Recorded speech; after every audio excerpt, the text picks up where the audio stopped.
So para po sa inyo, kagaya din ng pagtingin ng ilang grupo ng mga magsasaka, ito po parang poll gimmick lang, pampabango po ng kanilang imahe sa paparating na eleksyon?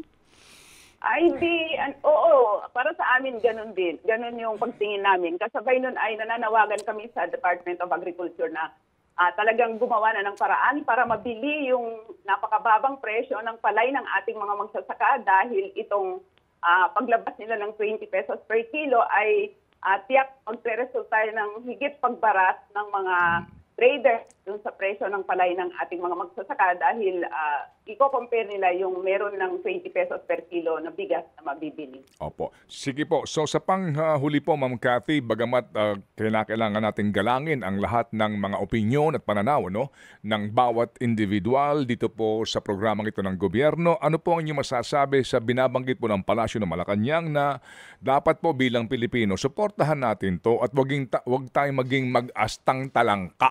Ano po, dito po sa gantong mga uri ng programa, sa halip po ay suportahan ito. Ano po ang inyong masasabi doon?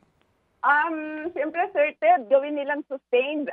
Yung mga pangako, hindi lang dapat pangako, kundi gawin sustained at naniniwala kami na kapag sa pamamagitan ng pagpapalakas sa ating lokal na production, pag-boost sa pag-ensure dun sa pangangailangan ng ating mga magsasaka, subsidies, irrigation, subsidy din sa presyo ng bigas sa palengke, ay ma-ensure yung mas malawak ang mabebenepisyohan, hindi lang magsasaka kundi yung consumers. At kasabay niyan, Sir Ted, ay dapat ibasura nila yung RA 11203 dahil dyan sa RA 11203 hindi pwedeng maglabas ng subsidized price ang gobyerno sa palengke. At yun nga, nangyayari after 5 years ng implementation nito, nananatiling talagang sobrang pagkalugi ng ating mga magsasaka. Kasabay nun ay pag-asa sa pag-i-import sa pangangailangan natin sa pagkain.